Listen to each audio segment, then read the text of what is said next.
अस्सलाम वालेकुम नाज़रीन, प्रोग्राम तिखियूं ॻाल्हियुनि सां गॾु मां आहियां जो मेज़बान नईम सुमरो। नाज़रीन, प्रोग्राम में अॼु असां ॻाल्हि कंदासीं भारत जे उन किरियल हरकतुनि जी जेके हुन मुख़्तलिफ़ वक़्तनि खां जारी रखियूं आहिनि अॼु ऐं राति उन पंहिंजे जेको आहे त बुज़दिलाणे अमलनि जी इंतिहा कंदे पाकिस्तान जे शहरी आबादीअ खे निशानो बणायो आहे। मुख़्तलिफ़ हंधनि ते भारत तरफ़ां राति जी ऊंदाहीअ में बुज़दिलनि वांगुरु कार्रवाई कई वई आहे, जंहिंमें 26 पाकिस्तानी शहरी बेगुनाह शहरी जेको आहे शहीद थी विया आहिनि ऐं 46 खां वधीक ज़ख़्मी थी पिया आहिनि। भारत जे हिन कुदे अमल जे जवाब में पाक फ़ौज बहितरीनु जवाबु ॾींदे भारत जा 3 मिग राफेल ऐं 1 मिग 29 ऐं उन खां सवाइ उन समेत 5 जहाज़ किराया आहिनि। इन खां सवाइ भारत जो हिकु ब्रिगेड हेडक्वार्टर बि तबाह कयो वियो आहे। इन खां सवाइ भारत जा 3 ड्रोन बि किराया विया आहिनि। पाक फ़ौज जी भरपूर जवाबी कार्रवाईअ खे ॾिसंदे ऐं शिकस्त तस्लीम कई आहे भारत पाक फ़ौज जी जेको आहे त जवाबी कार्रवाई में। उन खां पोइ हुननि जेको आहे शिकस्त तस्लीम कंदे अच्छा झंडा फड़काए छॾिया आहिनि। इन सॼी सूरत हाल ते असां ॻाल्हाईंदासीं। भारत पहलगाम वाक़े खे जवाज़ बणाए पाकिस्तान ते हमिलो कयो आहे, आलमी सरहदुनि जी भंजकड़ी कई आहे। कल्ह जॾहिं प्रेस कॉन्फ्रेंस दौरान राति डोनाल्ड ट्रंप अमरीकी सदर खां पुछियो वियो त तव्हां कीअं था ॾिसो त इन भारतीय अमल खे शर्मनाक ऐं शर्म जो उहो करार ॾिनो।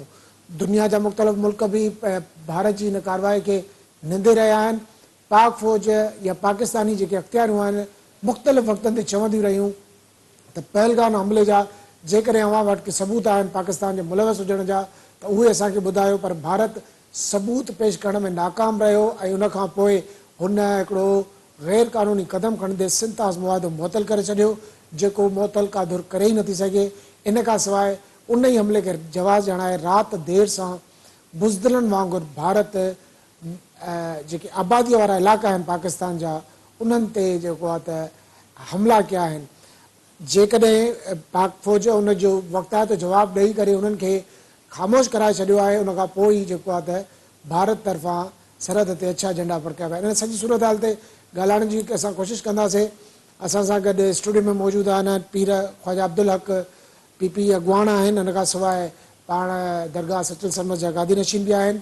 इन खां सवाइ बि असां टेलीफोन लाइन ते मुख़्तलिफ़ जेके सफ़ीर आहिनि या दिफ़ाई तर्ज़ निगार उन्हनि खे बि जेको वठण जी कोशिशि कंदासीं।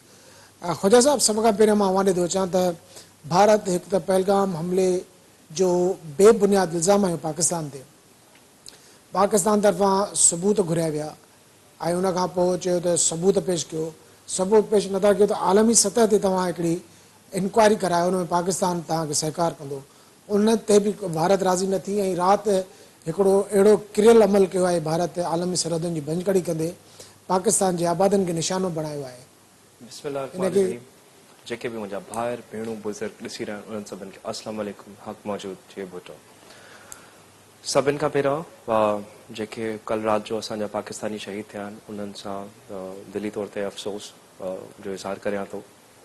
पार्टी जे तरफ़ां पूरी पाकिस्तान असां सां गॾु बीठो आहे इन ॻाल्हि में ऐं पूरो पाकिस्तान आर्मी सां गॾु बीठो आहे जेकी हुन कार्रवाई कई उनजो जेके जवाबु ॾिनो।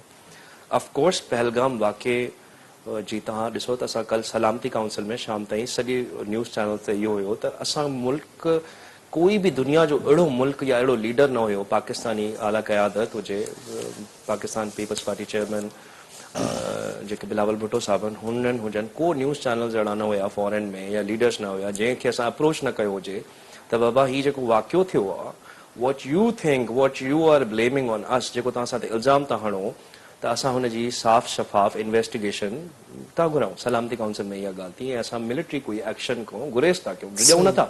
कंहिंजे प्यार मोहब्बत ऐं कुर्ब खे कमज़ोरी न सम्झे हिननि उनखे मद्देनज़र रखी ऐं हिन जेको हुननि जी इहा चाल हुई या अॼु जी न, मोदी जेको आहे गवर्नमेंट जी हमेशह तव्हां हिस्ट्री में बि ॾिसंदव त उहो चाहे क्लिंटन आयो हुजे या JD Vance vice president USA उते हुयो, हिननि अहिड़े क़िस्म जी हरकत कई। रॉ जा डॉक्यूमेंट्स बि हाणे हुननि जा जेके साम्हूं अची चुका आहिनि त जंहिंमें इहा ॻाल्हि इलाही क्लियर थी चुकी आहे त पाकिस्तान अगरि अहिड़ो चइबो आहे न त हिकु त चोरी ऊपर से सीना ज़ोरी, त तव्हां उनखे इन्वेस्टिगेशन में तव्हां साथ नथा ॾियो, बसि विड़ जी ॻाल्हि था कयो त बाबा वेड़ो आहे उहो तव्हांखे राति नतीजो मिली वियो। नुक़सानु सिर्फ़ु हितां असांजो त थोरी थियणो, नुक़सानु तव्हांजो पंहिंजो जेतिरो थियो आहे ओतिरो त ऐं इहा शइ अगरि वधंदी त ऑफकोर्स ख्वाजा साहब वधंदी ई, छो त क़ौमी सलामती कमेटी जो इजलास थियो आहे, उन में जेका क़ौमी सलामती कमेटी आहे उन पाक फ़ौज खे जवाबी कार्रवाई जो मुकमल अख़्तियार ॾिनो वियो आहे। हिन ते DGSPR जो इहो चवणु आहे त भारत खे हमले जो जवाबु कॾहिं कीअं कहिड़े वक़्तु ॾिनो वेंदो, इहो जेको आहे तयन असां पाण कंदासीं। त ओवरऑल जेका सिचुएशन आहे असांजे ख़िते जी, सॼा जेके मुल्क आहिनि, छो त 2 एटमी ताक़तूं आहिनि, भारत बि न्यूक्लियर पावर आहे, पाकिस्तान बि, को बि दुनिया जो मुल्क न चाहींदो। चीन बि ॻणती ज़ाहिर कई आहे, ऐं जीअं मां तव्हांखे सवेर बि ॿुधायो त डोनाल्ड ट्रंप बि हिनखे शर्मनाक करार ॾिनो। त हिकु त भारत खे पस्ती ॾिसणी पई आहे, ॿियो सफ़ारती सतह ते बि वॾो नाकामी। सॼी दुनिया हिन महिल इंडिया खे कोसे थी हिन ॻाल्हि ते, ऐं सिर्फ़ु इंडिया जे माण्हुनि खे हिन ॻाल्हि ते नथो, सिर्फ़ु ऐं सिर्फ़ु उन्हनि जो जेको प्राइम मिनिस्टर आहे Modi, the mad dog I would say, त हिकिड़ो पागलपने जो दौरो आहे त मूंखे जंग करणी आहे, मूंखे जंग करणी आहे, मूंखे जंग, ऐं उनजो नतीजो जेको आहे हिन, ऐं तव्हांखे छा हुनजी हिस्ट्री ख़बर न आहे? इहो त इंडिया जे माण्हुनि खे सोचणु घुरिजे त अहिड़नि माण्हुनि खे इलेक्ट था कनि जेके अॼु तव्हां ॾिसो त हुननि जा जेके सीनियर एंकर्स, एक्टर्स ऐं पॉलिटिशियंस असेंबलियुनि में रुॻो जेको आहे मोदी खे गारियूं थी पवनि पियूं। छो थियूं पवनि? त तूं असांखे ज़ोरी न्यूक्लियर वॉर में घसीटियो आहे, ऐं इन में अगरि न्यूक्लियर वॉर थी वई न त पोइ 100 साल खां पोइ नईम साहब हिस्ट्री बुक्स में पढ़ंदासीं। वो त न्यूक्लियर वॉर त अल्लाह न करे काथे बि, हिते त थिए ई न, काथे बि न थिए, छो त न्यूक्लियर जा त तव्हांखे बि ख़बर आहे त हुनजा रेडिएशन एतिरनि सालनि ताईं हुनजा। कमिंग टू द पॉइंट, त ही जेको न्यूक्लियर जेको तव्हांजो क्वेश्चन आहे, त न्यूक्लियर स्टेट्स जे जेके लीडर्स हुजणु घुरिजनि, हिकिड़ा संजीदा माण्हू हुजणु घुरिजनि, बुर्दबार हुजणु घुरिजनि, उन्हनि खे ख़बर हुजे त असां सिर्फ़ु पंहिंजा रिस्पॉन्सिबल न आहियूं, हिन सॼी अवाम जा। असांजे तव्हां हेॾे ॾिसो लीडरशिप्स खे ॾिसो, तव्हां हितां खां वठी शुरू कयो, अदी फरियाल ठाकुर साहिब आहिनि, उन्हनि बि उन्हनि ॻाल्हि कई त असां माइनॉरिटीज़ खे इंपॉर्टेंस ॾींदा आहियूं हमेशह। असां वटि चेयरमैन पाकिस्तान पीपल्स पार्टी, ऐं उन खां अलावा जेतिरी बि पाकिस्तान में क़यादत आहे उन में हमेशह असां माइनॉरिटीज़। पीपल्स पार्टी आहे, पर रिसेंटली तव्हां उमरकोट जी इलेक्शन ॾिसो, उन में लाल माली हिकिड़ो अक़लियती मेंबर आहे, 21,000 वोट। त असां वटि त इहो मसइलो ई न आहे त असां माइनॉरिटीज़ खे त हमेशह वधीक कुर्ब प्यार मोहबत, छो जो असांजो दीन थो चए त 1,24,000 पैगंबर हुया, ऐं असां हमेशह, ऐं हुतां जी जेको मोदी रिजीम आहे जंहिंखे when he was 8 years old, RSS जो जॾहिं खां वठी मेंबर आहे, हिकिड़ी वॉर वारी नफ़रत अंगेज़ सोच उनखे प्रमोट करे, ऐं उते सिर्फ़ु असां सां ज़ुल्म आहे, उते क्रिश्चन सां ज़ुल्म आहे, ऐं उते देयर आर अदर माइनॉरिटीज़ जंहिं सां ज़ुल्म आहे। उन खां सवाइ हो त ज़ात पात ते बि इलाही डिफरेंस रखंदा आहिनि। 100% हूंदा आहिनि शूदर ऐं जेके ब्राह्मण, उहे उन्हनि सां गॾु न खाईंदा, उहे पंहिंजी जेके हिंदुनि में घटि ज़ात वारा आहिनि उन्हनि सां ई वॾो मतभेद वारो वर्ताव आहे। ऑफ कोर्स, ऐं हू उते इन ॻाल्हि ते ईअं एतिरो वर्ताव आहे त उते उनजी कुझु हिकिड़ी मां पाण I was reading an article, उते माना कोई तालाब हुयो जंहिंमें चवनि पिया त एनिमल्स पाणी पी सघनि था, लेकिन उहो ज़ात वारा नथा पी सघे, दलित नथो पी सघे। स्पीच बि हुई। So this is a nuclear country that should be led by some चइबो आहे न त हिकिड़े प्रोफेशनल माण्हुनि खां, and unlike some terrorist who has already killed hundreds and thousands of पीपल।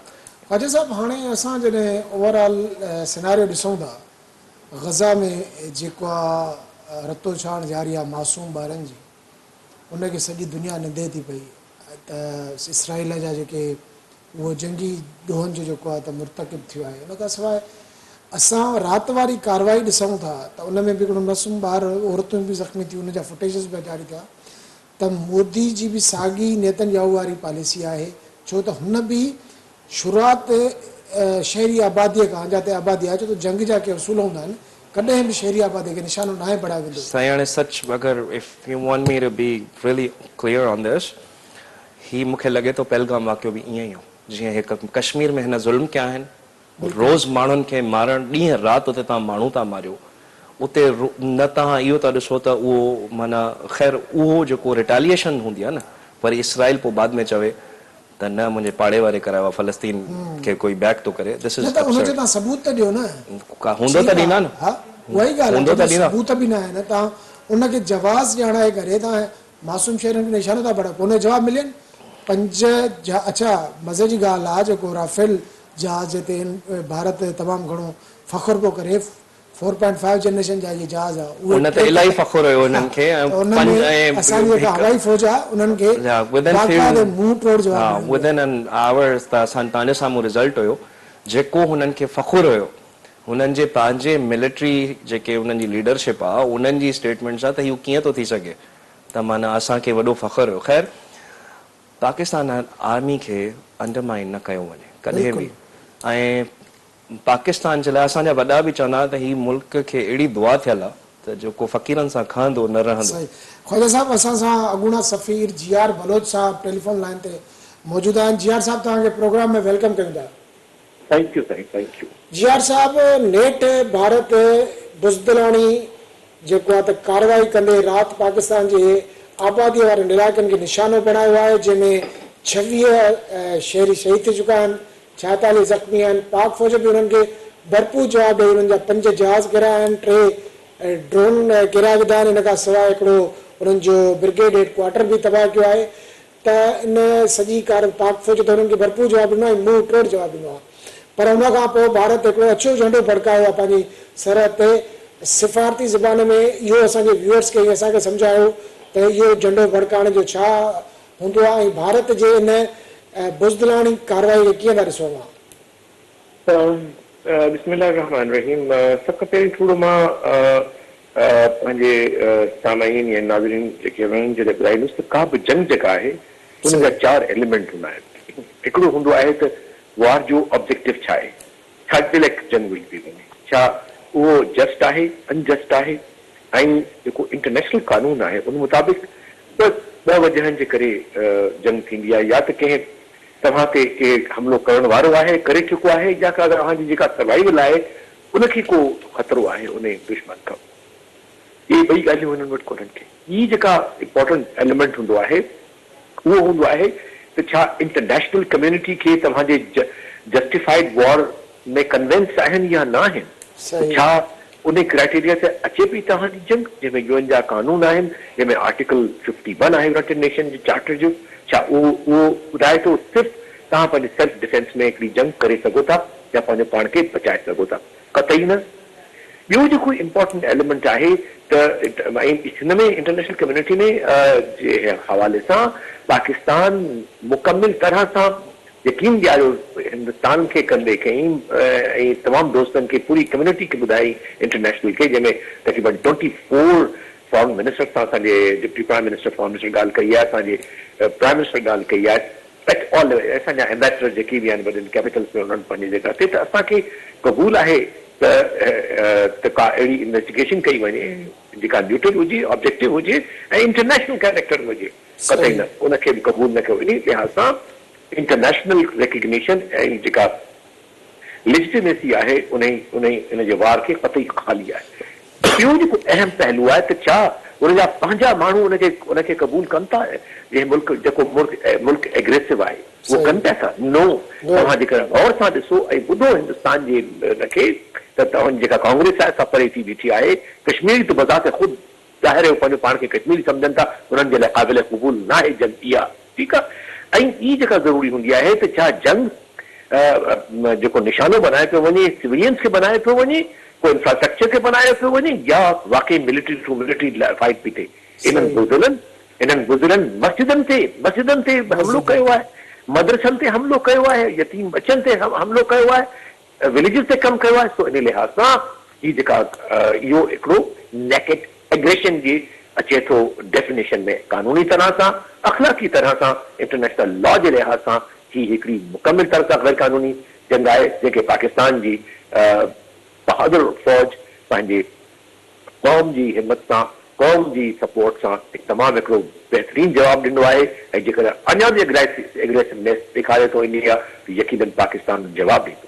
हाणे जवाबु इहो त छा हिननि झंडो लहरायो आहे वाइट ठीकु आहे उहो बॉर्डर ते ज़रूरु जेके चौकियूं आहिनि पर they have to come out of this ऐं मूंखे उमेदु आहे त हिन एॾी शिकस्त खां पोइ तब्दील खां पोइ जंहिंमें हुननि जा जेके टॉप वेपन्स हुआ उहे कंहिं तरह सां रांदीगर वांगुरु हेठि अची विया जंहिंखे हू जेको कांग्रेस जो लीडर हिकिड़ो हो सो उनखे तव्हां ॾिठो हूंदो उहो जेको हुनजो मीम हलियो पियो या हुनजो वीडियो पियो हलियो कि भई राफेल जो है वो मिर्ची और नमक लगा के रखे हुए हैं तो लिटरली हमने टिक्का बना दिया। जी अच्छा जीआर साहब जीअं तव्हां ॿुधायो त ठीकु आहे पाकिस्तान त हुनखे मुंहुं तोड़ जवाबु ॾिनो आहे, हुननि खे यादि रहंदो वरियनि ताईं, पर हिते क़ौमी सलामती कमेटी जी जेका मीटिंग थी आहे उन में जेका सियासी ऐं फौजी क़यादत आहे उन पाक फ़ौज खे मुकमल अख़्तियार ॾिनो वियो त जेका बि जवाबी कार्रवाई आहे उहा कंहिं बि वक़्तु कॾहिं बि करे सघे थो पाकिस्तान, छो त गॾियल क़ौमुनि जो आर्टिकल 51 असांखे इहो ॾिए थो त जॾहिं बि को मुल्क तव्हां ते हमिलो करे थो त हुनजे जवाब में हुनखे हुनजो जवाबु ॾेई था सघूं, त छा सम्झो था त हिन पाकिस्तान बिल्कुलु हुनखे जवाबु ॾींदो, इन सां अञा शयूं जेको आहे त जंग जी तरफ़ न वधंदियूं? न ईअं कोन्हे को, छा हूंदो आहे त तव्हांखे हिकिड़ो डिटेरेंस जेको आहे सो इस्टेब्लिश करणो पवंदो आहे दुश्मन जे लाइ। उनजा घणा जेके टूल हूंदा आहिनि त उनमें सभ खां ॿी जेका अहम ॻाल्हि आख़िर अहिड़े हालतनि में जॾहिं त जंग तव्हां ते ऑलरेडी मरी चुकी आहे त पोइ तव्हां डिसीजन मेकिंग खे के हद ताईं डेलीगेट कंदा आहियो पंहिंजे लेवल ते, ऐं even it can go down to the sector level, त हिन सेक्टर में जेका अचनि don't have to wait time में अचिजो। हिन अहिड़नि जंगनि में इहे ॾाढी क्विक पेस जंगूं हूंदियूं आहिनि, तंहिंमें एतिरो टाइम कोन्हे को त तव्हां पॉलिटिकल प्रोसेस में वञो। सो बेसिकली वट हिन डिसीजन जो जेको इम्प्लीकेशन आहे उहो मां ॿुधाईंदो हलां त इहो बेसिकली पॉलिटिकल अप्रूवल थी वियो आहे त हाणे छाकाणि त असां ते जंग मरी वई आहे लिहाज़ा जवाबु ॾियणु असां ते लाज़िम आहे, फर्ज़ आहे, कानून जे लिहाज़ सां बि, अख़लाक जे लिहाज़ सां बि ऐं मज़हब जे लिहाज़ सां बि। ऐं हाणे जेके जवाबु कीअं ॾियणो आहे, किथे ॾियणो आहे, केतिरे वक़्तु ॾियणो आहे, उहो असां जेके जेके असांजा फौजी जेके एक्सपर्ट आहिनि इन जंग जे साइंस में उन्हनि ते छॾे ॾिनो आहे, छॾे ॾिनो वियो आहे, लेकिन this will also can act as a deterrent to India. त हाणे पाकिस्तान मुकमिल मज़बूत आहे ऐं जवाबु ॾियण लाइ तयार आहे। सो डीजी एसपीआर जेको मीडिया सां 2-3 दफ़ा ॻाल्हायो आहे उन क्लियर कयो आहे त पाकिस्तान भारत जी हमलनि जो जवाबु ॾींदो, पर पाकिस्तान कॾहिं बि सिविलियंस खे निशानो न बणाईंदो, पाकिस्तान उन्हनि जे जेके मिलिट्री जेके अॾा आहिनि उन्हनि खे निशानो बणाईंदो। त उन खां पोइ जेकॾहिं भारत इहो जवाबु, छो त भारत जी जेका हिकिड़ी खिल जोगी जेका मौक़िफ़ आहे खिल जोगो उहो इहो आहे त असां पहलगाम हमले जे जेको आहे जवाब में असां हीअ कार्रवाई कई आहे। पाकिस्तान सुभाणे इन जे करे ई कार्रवाई कंदो छो त पाकिस्तान जे सिविलियन आबादी खे पाकिस्तान जी जेका सरहद जी भञकड़ी कई आहे, छो त पहलगाम हमले जा पाकिस्तान उन्हनि खां सबूत घुरिया ऐं आलमी जेको आहे जांच जी बि उन्हनि आछ कई, पर उन बावजूदि उन्हनि न सबूत पेश कया न उहा आछ क़बूल कई। पर हाणे जॾहिं पाकिस्तान जे जेको सरहदुनि जी भञकड़ी थी आहे ऐं शहरी शहीद थिया आहिनि, पाकिस्तान उन्हनि खे जवाबु ॾींदो, त उनखां पोइ इंडिया कहिड़ो जवाबु पैदा कंदी पाकिस्तान ते ॿीहर हमले जो? ॾिसो हाणे हुन इहो हिकु लिहाज़ सां हुन जेका स्टेटमेंट हुई उहा ॾाढी काफ़ी डिप्लोमेटिक हुई त असां जेको आहे सो मेजर्ड जेको हिन जो पहलगाम जो ॾिनो आहे रिस्पॉन्स ऐं असां मिलिट्री टारगेट खे न कयो आहे। And as far as we are concern असांजो जेको हुन लफ़्ज़ इस्तेमालु कयो जस्टिस हैज़ बीन सर्व्ड उहो पंहिंजे ऑडियंस खे ॿुधाइण जे लाइ, लेकिन उनमें लॻे इहो थो त भई हाणे अॻिते हिन खां वधीक न वेंदा, लेकिन पाकिस्तान रिज़र्व रखे थो पंहिंजो राइट टू रिस्पॉन्ड। हाणे इहो ॾिसणो पवंदो त असां रिस्पॉन्ड कीअं था कयूं, that will be dependent on many factors, जंहिंमें इहो फैक्टर आहे त छा असां एस्केलेट करणु चाहियूं था, जेकॾहिं एस्केलेशन थिए थी त ज़ाहिर आहे जवाब दर जवाब उहो मां कोन थो सम्झां त ॿिन्ही पार्टियुनि जे इंट्रस्ट में आहे। अच्छा जिया साहब, तव्हां मुख़्तलिफ़ मुल्कनि में सफ़ीर रहिया हो, ख़िदमतूं पाकिस्तान जी नुमाइंदगी कई आहे, ईंदड़ जेको महीनो आहे या हफ़्ता आहिनि उहे तव्हांखे जेको हिन में नंढे खंड में कीअं था नज़र अचनि? पाक भारत जेका चिकताण आहे इहा तव्हांखे घटि थींदी नज़र अचे थी वेझे माज़ी में? ॾिसो चिकताण ख़तमु न थींदी ॻाल्हि हीअं त उनखां वधीक ॿी इम्पोर्टेंट ॻाल्हि आहे त छा एक्टिव वॉर थियण वारी आहे, वरी इनखे एक्सपेंड कंदो इंडिया या हिते ई बसि कंदो? सभ खां मसइलो इहो आहे। इन ॻाल्हि ते मूं तव्हांखे एक्सप्लेन पे कयो त इहो सॼो डिपेंडेंट आहे त वेदर इहा जंग जेका असां अञा हले थी या हिते ई ख़तमु थिए थी ऐं पाकिस्तान बि उन जे मुक़ाबले में हिकिड़ो मेजर्ड जेको आहे सो रिस्पॉन्स ॾिए थो, जेको एस्केलेशन खां बि में बि नथो अचे ऐं जेको जवाब भी बणिजे थो। मोस्ट लाइकली इहा अप्रोच मुंहिंजे ख़्याल आहे अडॉप्ट कई वेंदी। ठीकु आहे। सो हाणे इमीडिएट जेको चैलेंज आहे त हिन वार खे हिन जंग खे अॻिते वधण न ॾिनो वञे, छाकाणि जो इहो कंहिंजे बि इंट्रस्ट में कोन्हे को ऐं पूरी दुनिया बि नथी चाहे त इहो इहा जंग वधे, जो ॿई न्यूक्लियर मुल्क आहिनि ऐं इम्पोर्टेंट ख़ितो आहे। जी वॾी महिरबानी जी आर बलोच साहब। ख्वाजा साहब, जी आर बलोच साहब मुख़्तलिफ़ मुल्कनि में पाकिस्तान जे सफ़ीर तौरु ख़िदमतूं सरंजाम ॾिनियूं ऐं दिफ़ाई मामलनि ते हुनजी घणी तव्हां हुननि जूं ॻाल्हियूं ॿुधियूं त पाकिस्तान भरपूर जवाबु ॾिनो आहे ऐं उनखे गॾियल क़ौमुनि जे आर्टिकल 51 तहत जवाबु ॾियण जो हक़ बि रखे थो। उहो हुन में आहे त भारत टोटली जेके पहलगाम खां वठी हिनमहिल ताईं जेके कार्रवाइयूं कयूं उहे मिसफायर आहिनि हुनजे तरफ़ां, उहे हुननि खे नीचे में पिया छो त हुननि जो अवाम ई सॼो हुनजी पंहिंजी असेंबली में वञी ॾिसो, हा पंहिंजा जेके हुनजी पार्टी मेंबर्स हुनखे या ॿिया जेकी पार्टी जी हुते ओपोज़िशन पार्टीज़ आहिनि या ॿियूं पार्टियूं आहिनि उहे हुते शोर कयूं वेठियूं आहिनि। केतिरो हुते पाण हिन महिल 100 खां वधीक मूवमेंट्स थी हलनि, ख़ालिस्तान अलॻि थो हले पियो, इहो सभु कुझु छा आहे? इहो सॼो कुझु मोदी फैक्टर आहे न। दिस जस्ट वन गाय हू हैज़ क्रिएटेड दिस प्रॉब्लम ऐं हुनजी इहा शइ अलाए छा हुनखे चरियाब जो इहो दौरो पियल आहे त बसि वेड़ करणी आहे। छो जो हुनखे लॻे थो त बसि इट्स सो ईज़ी, जंहिंजी हुनखे टेक्नोलॉजी असां हिकु ॾींहुं जेको आहे पहिरां जेको आहे आज़ादु थिया आहियूं, we have the same technology. असांजी ॻाल्हियूं न हुयूं जेके असांजो DGISPR यको खां वठी चवंदो पियो अचे त do not take us light, do not take us light, do not, ऐं उहो ॾिसो करे ॾेखारियो। सिर्फ़ दुनिया जो DGISPR ॻाल्हियूं न आहिनि कयूं, एविडेंस पेश कया आहिनि। जॾहिं हिकिड़ो शहर आहे पहलगाम, उहो एॾो स्विट्जरलैंड वांगुरु उन्हनि जो उते हिकु बि पुलिस वारो न आहे, उते उहो त न आहे, पर सरहद खां 150 खां 200 किलोमीटर परे आहे। वाक़ियो थो थिए हुन खां थाणो 30 मिंटनि जी ड्राइव ते 10 मिंटनि में केस दाख़िल थी थींदे।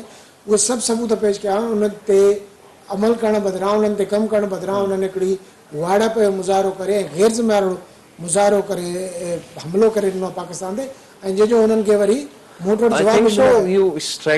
डेस्परेशन चइजे पंहिंजे फेस खे। ऐं ॿियो हिकिड़ी चइबो आहे त हुननि जो इलेक्शन बि शायदि वेझो आहे, that's why he's trying to do some overacting, जंहिंजे करे हुनखे को सिंपैथी मिलंदी, पर हिन दफ़े ॾाढो बुरी तरह सां फाथो आहे। लास्ट इलेक्शन जा जेकॾहिं तव्हां नतीजा ॾिसो त उनमें अध ते माना हुनजी जेका पॉपुलरिटी आहे उहा घटि थी आहे।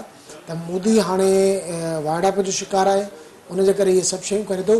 पर दुनिया, आलमी दुनिया बि त आहे, जेके लॉज़ आहिनि आलमी, उन्हनि ते बि ॾिसणो पवंदो त हे जेको अहिड़े क़िस्म जो शख़्स, जीअं तव्हां सवेर ॻाल्हि कई त जॾहिं को मुल्क न्यूक्लियर हुजे, उनजी जेका क़यादत हुजे उहा अहिड़ी मेच्योर हुजे जेका डिसीजन वठण में जेको आहे असां पोइ बि बुर्दबारी जो मुज़ाहिरो कयूं वेठा आहियूं हिन महिल ताईं, सही हिन महिल ताईं। बट ऑफ कोर्स जेको हुन कयो आहे, ऐं जीअं everybody we don't want this, असां इहो न कयोसीं, हिन पाण इनवाइट कयो आहे त अचो करे ॾेखारियो मूंखे।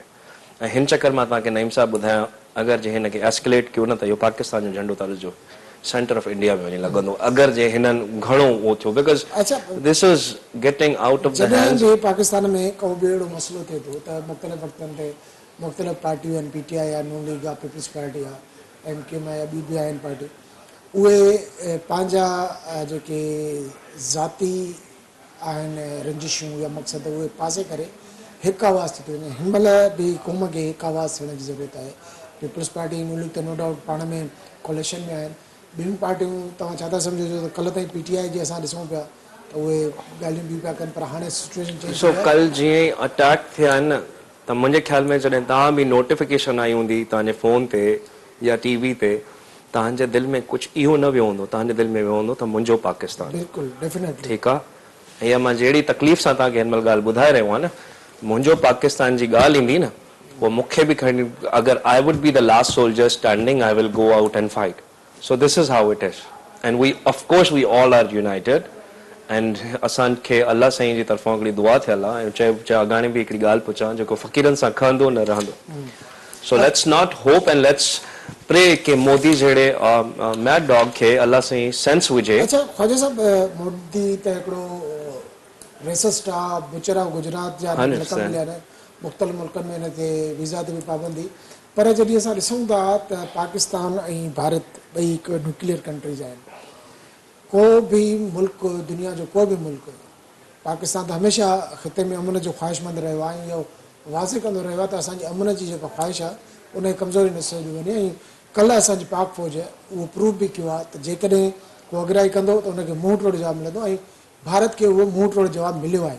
पर जेकॾहिं पाकिस्तान सुभाणे तव्हां छा था सम्झो त हिन महिल असांजी लीडरशिप खे या आलमी जेका बिरादरी आहे उनखे कहिड़ो रोल प्ले करणु घुरिजे, छो त जंग कंहिं बि मसइले जो हल न आहे हूंदी। ॾिसो असां त यको खां वठी इहो चऊं पिया न, सलामती काउंसिल में केरु वियो, पाकिस्तान इन्वेस्टिगेशन में कोऑपरेट केरु नथो करे, पाकिस्तान चयो एविडेंस केरु नथो प्रोवाइड करे, त पोइ इन मां त नईम साहब ॻाल्हि क्लियर आहे न त हिननि खे इहा शइ करणी हुई प्री प्लान्ड। ऐं हाणे पंहिंजे फेस सेविंग लाइ असांजा जेके हिन बेगुनाह माण्हू मारिया आहिनि उहे सम्झे थो त हुननि जे बेगुनाह, हुननि जा बि बेगुनाह मुंहुं आहिनि पहलगाम में, त असांजे हुननि जे बेगुनाह सां असांजा बेगुनाह असां कंडेम कयो आहे सभु हिन। असां त चइबो आहे न दर खड़काए वञी चयोसीं त बाबा तूं ॾिस हली असांजो घर, ही इज़ नॉट रेडी। अलाए छा, अच्छा उनखे छॾियो, अमेरिका में अलॻि दहशतगर्दी जो हे असांखे थो चए त असां शिकार, असां दहशतगर्दी जो शिकार आहियूं, तव्हां कॾहिं को दहशतगर्दी जो शिकार थी वियो? अमेरिका में तव्हांजा एजेंट्स पकता पिया आहिनि, इंडिया में तव्हां खालिस्तान जो, कैनेडा में जेको आहे खालिस्तान जो जेको उनजे उहो वीचारो 24 कलाक लंगर हणाइण वारो हिकिड़ो शरीफ़ माण्हू उनखे तव्हां माराए छॾियो, उते तव्हांजा एजेंट्स जो एविडेंस अलॻि। पूरी दुनिया में RSS खे बैन कयो वियो इंग्लैंड में। RSS जो मूवमेंट तव्हां पढ़ी ॾिसो, 8 सालनि जो आहे, तॾहिं खां वठी मेंबर आहे। हिननि जी इहा हेट्रेड वारी सोच ई नथी वञे। पाकिस्तान औलिया अल्लाह जी धरती रही आहे, प्यार मोहब्बत अदुल इंसाफ़ वारी धरती रही आहे। असां त इहो कॾहिं हथियार वारो दर्स ई न ॾिनो आहे। बाक़ी हाणे ज़ोरी अची केरु ॻिची पवंदो पोइ त ज़ाहिरी ॻाल्हि आहे जेको ऑफ कोर्स। अच्छा ख्वाजा साहब, हाणे असां जीअं ॻाल्हि था कयूं पिया त आलमी बिरादरी कल्ह ट्रंप खां जॾहिं इहो सुवालु कयो त उन शर्मनाक करार ॾिनो। तव्हां नथा सम्झो त हाणे आलमी बिरादरीअ खे सिर्फ़ु बयाननि खां अॻिते अची करे हिन सीरियस मामले खे, छो त पाकिस्तान जो 47 खां वठी इहो मौक़िफ़ आहे त जेसि ताईं कश्मीर मसइलो हल न थींदो तेसि ताईं ॾखिण एशिया जो अमन जेको आहे ख़ाब रहंदो। असल प्रॉब्लम खे वठणु घुरिजे हाणे जेको आहे असांजो कश्मीर मसइलो। ये chairman Pakistan peoples party Bilawal Bhutto साहब जी बि इहो ऐं शुरू खां वठी ऐं त आलमी ताक़तूं जेकी आहिनि या गॾियल क़ौमुनि जा ठाराव आहिनि उन्हनि मूजिबि कश्मीर मसइले खे हल मेन हमेशह असां इहा शइ खई आहे त मेन इशू खे छो न, छो जो अगरि ही वारो रिज़ॉल्व थी बि थो वञे न, still the issue would be there. इहे कॾहिं बि इहा मसइलो हल ई नथो थी सघे जेसि ताईं तव्हां इन शइ खे रिज़ॉल्व न कंदो। त आई थिंक सो इन में इंटरनेशनल लीडर्स खे इम्पोर्टेंट रोल ऐं हार्ड वर्क जी ज़रूरत आहे। ईअं न जो सिर्फ़ु बस ॻाल्हियूं। जॾहिं असां वटि 2 मुल्क आहिनि अहिड़ा जिन वटि एटमी हथियार आहिनि ऐं उनजो जेको झेड़े जो बुनियादु आहे उहो कश्मीर मसइलो आहे।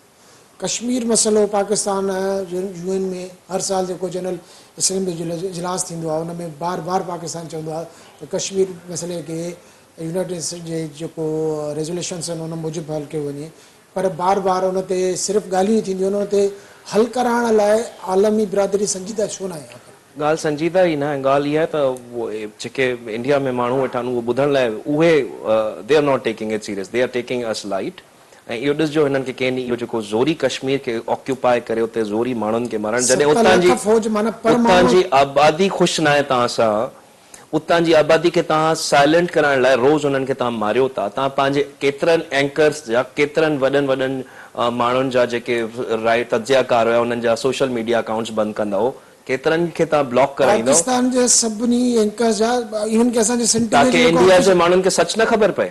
सिन टीवी जो ऑफिशियल पेज ब्लॉक कयो वियो आहे साईं, ताकि जीअं मतलब सच ख़बर न पए न इंडिया खे। लेकिन हद ताईं लही आया आहिनि, माना तव्हां सच खां परे था कयो माण्हुनि खे। दिस इज़ ऑल हिकिड़ी चइबो आहे न हुननि जी इहा एक्सट्रीमिज़म खे, ऐं उहो चइबो आहे न त इस्लामोफोबिया खे अहिड़ा माण्हू जनम ॾींदा आहिनि त ऐं हुते जेके हुननि सां ज़ुल्म थो थिए। त बहरहाल इहो हिकिड़ो इलाही वाइडर टॉपिक आहे, इहो इलाही अरसे खां वठी हलंदो थो अचे।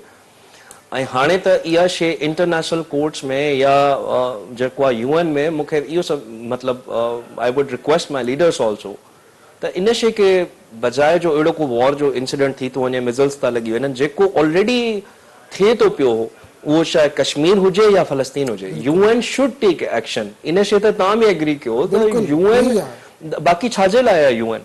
मतिलबु हू नेतन्याहू खे कुझु बि नथो चए, मोदी खे कुझु बि नथो चए। मतिलबु कोई हिकिड़ो माण्हू चरियो थी वेही थो रहे त बसि मूंखे माण्हू मारणा आहिनि, they are not war criminals, they are war criminals. They have history of mass killing. Look at what he did in Gujarat. ऐं हू किथां खां शुरू थी हिकिड़ी नफ़रत अंगेज़ी वारी सोच रखी कॾहिं बि बहरहाल मालिक वॾो आहे ऐं मां I don't want to bring my all जज़्बात ओवर हियर त इहो आहे त ज़ुल्म जी अंत थींदो आहे ऐं ॾाढो बुरो अंत थींदो आहे वॾी महिरबानी ख्वाजा साहब नाज़रीन ॻाल्हि उहा ई आहे मोदी सरकार ऐं मोदीअ जी जेका ज़हनियत आहे उनखे उहा दुनिया ॾाढो वाक़ी थी चुकी आहे उन जा जेके बि पंहिंजे ज़ाती मुफ़ादनि लाइ सियासी मक़सदनि लाइ जेके बि अमल आहिनि उहे वाक़िआ थी चुका आहिनि ऐं मोदीअ जी इंतिहा पसंदी वारी सोच बि वाक़ी थी चुकी आहे बुरी तरह नाकाम थी आहे इन जे करे आलमी बिरादरीअ खे घुरिजे पाकिस्तान हमेशह ज़िम्मेवारी जो मुज़ाहिरो कयो आहे ऐं हाणे बि कंदो छो त जेका बि गॾियल क़ौमुनि जी हिन जी क़ौमी सलामती कमेटी जी अॼु मीटिंग थी आहे उन में बि असां इहो फ़ैसिलो कयो आहे त पाकिस्तान भारत जे हिन अमल जो जवाबु ॾींदो पर पाकिस्तान कॾहिं बि जंग नथो चाहे पाकिस्तान ख़िते में अमन जो ख़्वाहिशमंद आहे ऐं रहंदो पर इन जो मक़सदु न आहे त उनखे कमज़ोरी सम्झो वञे जेके कमज़ोरी सम्झो त उन भारत खे राति मुंहुं टोड़ जवाबु मिलियो उन जा 5 जहाज़ किराया विया आहिनि 3 ड्रोन किराया विया आहिनि हिकु ब्रिगेड हेडक्वार्टर उन्हनि जो ख़तमु कयो वियो आहे त जेकॾहिं ॿीहर मोदी अहिड़े क़िस्म जी कोशिशि कई आहे भारती फ़ौज अहिड़े क़िस्म जी कोशिशि कई त इन खां बि बुरो जवाबु मिलंदो पर जंग कंहिं बि मसइले जो हल न आहे हूंदी इन जे करे आलमी बिरादरी खे घुरिजे त उहे बयाननि खां हटी करे अमली तौर ते अचनि मसइले कश्मीर खे हल कनि फ़लस्तीन जो मसइलो हल कनि त जीअं दुनिया अमन जो गहवारो बणिजी सघे अॼु प्रोग्राम लाइ एतिरो ई ईंदड़ प्रोग्राम ताईं ॾींदा इजाज़त अल्लाह भाई